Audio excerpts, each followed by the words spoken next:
I'll go down and feed him. I'll talk to him a little bit, let him get to know me so he doesn't fear me. And then, so, you know, for the first 3 or 4 days before we start working. And what happens is, you see all the quills on his tail there?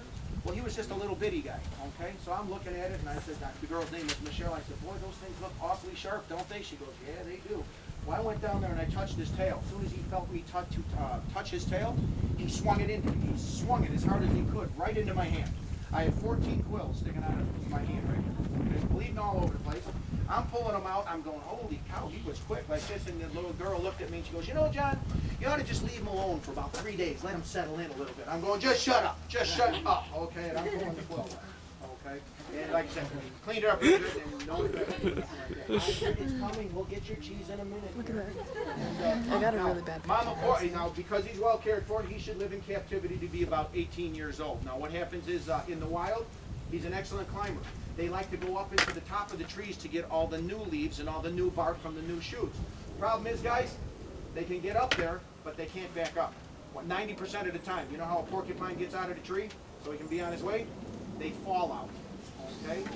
And you know who gets stuck by a porcupine more than any other animal? Himself. Okay? Now, when he sleeps, because of, like, you know how your dog or your cat would lay on its back or lay on its side? Well, he can't do that. So basically, when he sleeps, he just stretches himself out like a rug and goes to sleep. Or he goes and lays on tree branches. That's why I have all the tree branches in there sometimes. On the nicer nights, I'll go out there and he'll just lay on the tree branch and he puts his head down because he can't lay down in any other position. Okay, now, Mama Porcupine will have one baby a year in spring. And when that baby is born, the baby is born already with 1,000 quills already on his body. Okay, girls, ain't painful enough, but how about a baby with 1,000 quills on it already, right? Now, another trick of nature. When the baby is developing inside mama, you know, gestation, and until the baby is born, the quills are actually as soft as hair. Okay, so once the baby is born and the air gets to his quills or the sunlight, they are hardened up and ready to defend himself in 1 hour. So another nice, cool little trick of nature is how a porcupine's born with 1,000 quills already. What do you think? I'm getting it there. And okay, any questions about Loopy here? Now we did, because of how expensive these animals are, I called the guy in spring. I said, do you have another breeding pair of porcupines that would be unrelated to him? He said, yes, I do. And I said, well, can we get a female from her? So he said, sure. So we have another one. She's down there in the kennel. She's probably inside the building right now. But she's much smaller than him because she was a spring baby this year. As I said, he was last year's spring baby. So she's in there. Her name is Penelope. And so hopefully by this spring we will have our own baby porcupine. And then I can try to recover some of the money of what this guy cost. Okay? All right. Any questions about Loopy here? I can pick him up. What I use is what you call a bite glove, you know, for handling dogs. It's, you know, it's like a big welding glove.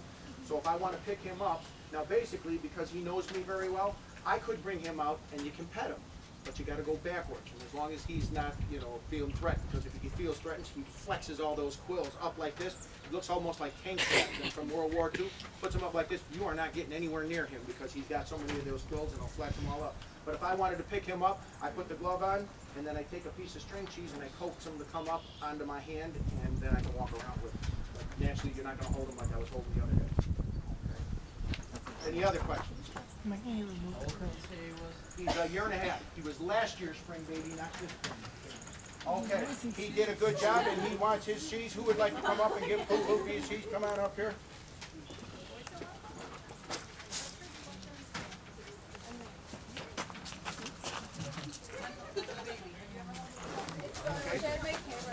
Hold it right up there and he'll take it from you very gently.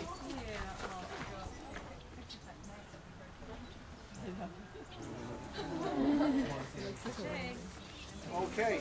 All right, before I set him to the side, any questions? Okay, we'll put him back over here. I'm not going to put him back right away so we can keep going.